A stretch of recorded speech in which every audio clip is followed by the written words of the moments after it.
साहब साहब आपसे मैं प्रोग्राम का आगाज़ करूंगी, जबकि आइन के आर्टिकल 175 में बिल्कुल वाज़ेह तौर पर हमारी रहनुमाई की गई है कि चीफ जस्टिस ऑफ पाकिस्तान की तकर्री का तरीक़ाकार क्या है। लेकिन जिस तरह से मुसद्दिक मलिक साहब कह रहे हैं कि आइनी तरमीम इस वक्त मुल्क की ज़रूरत है और जिस तरह से अदलिया की जानिब से फैसले आ रहे हैं इसमें वाज़ेह इख्तलाफ दिखाई दे रहा है और इसके लिए एक नई तरतीब की ज़रूरत है। आप क्या देखते हैं, वो किस तरतीब का तज़किरा कर रहे हैं और क्या जो आईनी तरमीम की वो बात कर रहे हैं कि वाकई इस वक्त मुल्क की वो ज़रूरत है? देखिए, सबसे पहली बात तो ये है कि मुसद्दिक मलिक साहब बहुत सारी चीज़ों के एक्सपर्ट होंगे, लेकिन वो कानून और आइन के एक्सपर्ट नहीं हैं। तो हुकूमत की तरफ से अगर आइनी तरमीम के ऊपर ख़ास तौर पे जुडिशल पावर के ऊपर किसी को बात करनी चाहिए कि उसको रेगुलेट कैसे किया जाएगा, तो मुसद्दिक मलिक साहब का तो आइन का तजुर्बा इतना ही है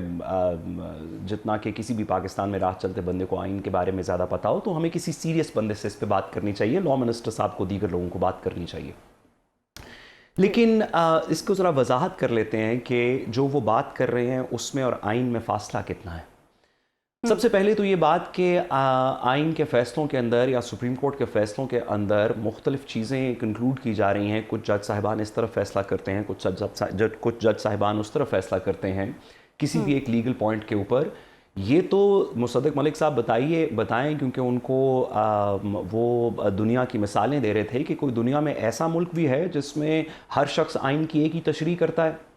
यही तो अदालतों का काम है, यही तो डिसेंटिंग ओपिनियंस, ख्वाह वो आप अमेरिकन सुप्रीम कोर्ट देख लें,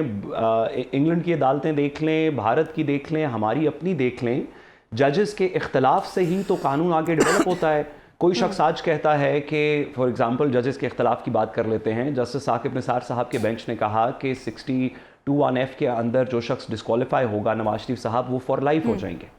फिर कुछ अरसे बाद एक और नया बेंच आया, उसने कानून को वापस देखा और उसने कहा कि नहीं, ये फॉर लाइफ डिस्क्वालिफिकेशन नहीं है। यही तो इख्तलाफात आइन और जमहूरियत और नए दौर के साथ हमारे हुकूक को नई तशरीह देते हैं जिसके अंदर लोगों का तहफ़्फ़ुज़ हो सके। तो ये तो कोई बात नहीं है, ना ही कोई सीरियस कानूनदान होता तो इस तरह का पॉइंट रेस करता। अब आइन और कानून असल में है क्या, ज़रा इस पे एक लम्हे में मैं थोड़ी सी रोशनी आपकी इजाज़त से डाल सकूँ। पाकिस्तान के 1973 के आइन के अंदर जुडिशरी की अपॉइंटमेंट की क्वालिफ़िकेशंस तो लिखी हुई थी, जुडिशरी की रिमूवल की क्वालिफ़िकेशंस भी लिखी हुई थी, लेकिन ये वाज़े तौर पे एक्सप्रेसली नहीं लिखा हुआ था कि चीफ जस्टिस ऑफ पाकिस्तान किसको बनाया जाएगा। इस वजह से कुछ इख्तलाफात हुए कि क्या, जैसे मुसद्दिक मलिक साहब कह रहे हैं, क्या नंबर 2, 3, 4, 5 से किसी जज को चीफ जस्टिस लगाया जा सकता है या नहीं लगाया जा सकता। इस बात को 1996 के अंदर अल जिहाद ट्रस्ट केस है, फिर 1998 के अंदर मलिक असद अली केस है, जिसके अंदर अल जिहाद ट्रस्ट केस से ऑनवर्ड्स ये डिसाइड कर दिया गया सुप्रीम कोर्ट के फुल कोर्ट की तरफ से कि जो भी सीनियर मोस्ट जज होगा सुप्रीम कोर्ट का, वो इत्तफा हाई कोर्ट से शुरू हुआ, सुप्रीम कोर्ट तक आया, सुप्रीम कोर्ट में सीनियर मोस्ट है, जब वो सीनियर मोस्ट बन जाएगा तो फिर हुकूमत के पास ये इख्तियार नहीं कि वो उसको इग्नोर करके किसी और को चीफ जस्टिस बना दें। ये मदाखलत का राइट अगर ये एग्जीक्यूटिव के पास हो कि वो सीनियर मोस्ट को इग्नोर करके दूसरे, तीसरे, चौथे, पाँचवें नंबर से किसी को बना दें, तो ये जुडिशल इंडिपेंडेंस के ऊपर सवाल है, ये जुडिशल इंडिपेंडेंस की इन्फ्रिंजमेंट है। यानी कि आज़ादी अदलिया की, आज़ादी आइन की इंडिपेंडेंस है जिसको की खिलाफ वर्जी है, जिसको आइन हमारा बिल्कुल भी किसी सूरत में तस्लीम नहीं कर सकता।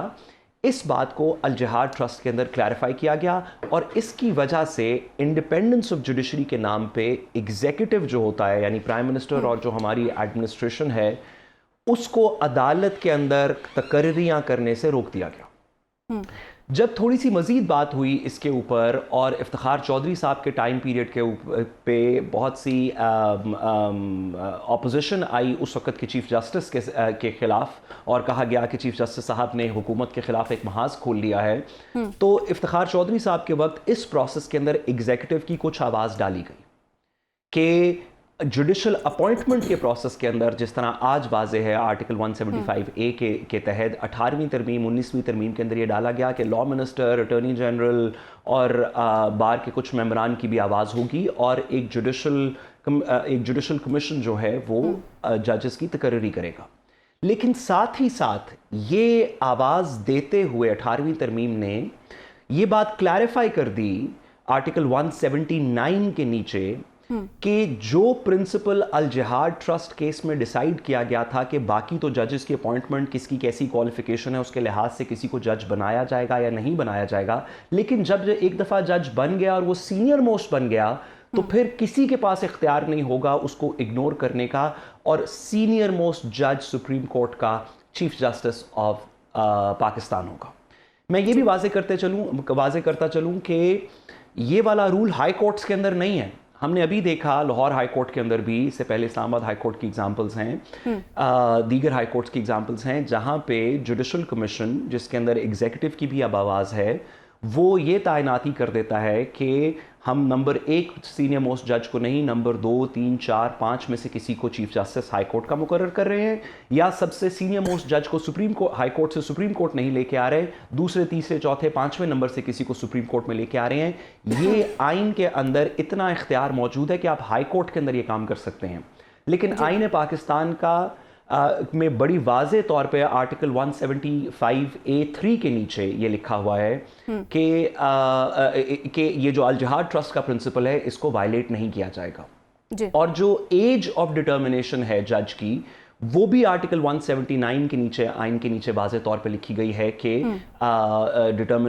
जो 65 ईयर्स की एज के ऊपर एक जज रिटायर हो जाएगा। इन दोनों प्रिंसिपल्स को अल जिहाद ट्रस्ट केस से शुरू करके इफ्तिखार चौधरी साहब के टाइम पे जब जुडिशल रिफॉर्म के ऊपर बड़ी बात हुई, पहले 18वीं तरमीम आई, फिर 19वीं तरमीम आई,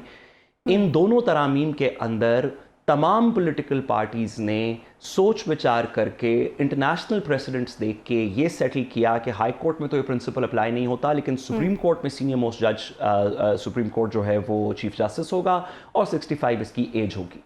जी। इसके दरमियान में जितने केसेस के अंदर भी, ख्वाह वो 21वीं, एक जुमला में और कह सकूं, ख्वाह वो 21वीं तरमीम का केस हो, 19वीं तरमीम का केस हो, गोइंग बैक, जिस तरह हमने कहा कि अल जिहाद ट्रस्ट केस से शुरू हो के Malik Asad Ali's case, lawyers movements case, दीगर इस तरह के केसेस के अंदर जब भी ये बात टेस्ट हुई कि क्या चीफ जस्टिस की तकर्री के ऊपर या चीफ जस्टिस की अपॉइंटमेंट के ऊपर क्या एग्जीक्यूटिव कोई शब खून मार सकता है, तो अदालत ने हर दफ़ा कहा कि ये जुडिशल इंडिपेंडेंस पे वार होगा। और साथ ही साथ कल के प्रोग्राम में भी मैंने ये वजाहत की थी कि 21वीं तरमीम की सुप्रीम कोर्ट की जजमेंट में ये अब तहरीर शुदा है, इस मुल्क के आइन का हिस्सा है कि अगर जुडिशल इंडिपेंडेंस के खिलाफ एक आइनी तरमीम भी कर दी जाए, जुडिशल इंडिपेंडेंस के खिलाफ, पार्लियामेंट्री डेमोक्रेसी के खिलाफ, इस्लामिक प्रिंसिपल्स के खिलाफ, ये जो हमारे बेसिक स्ट्रक्चर के प्रिंसिपल्स हैं, अगर अदलिया की आज़ादी के खिलाफ, जुडिशल इंडिपेंडेंस के खिलाफ आइनी तरमीम भी कर दी जाए, तो सुप्रीम कोर्ट के पास ये इख्तियार है कि वो उसको हमारे आइन के बेसिक स्ट्रक्चर के खिलाफ करार देते हुए कहे कि ये आइनी तरमीम दुरुस्त नहीं। मुझे नहीं पता मुसद्दिक मलिक साहब को कौन लीगल एडवाइस देता है, लेकिन उनको किसी से पूछ लेना चाहिए।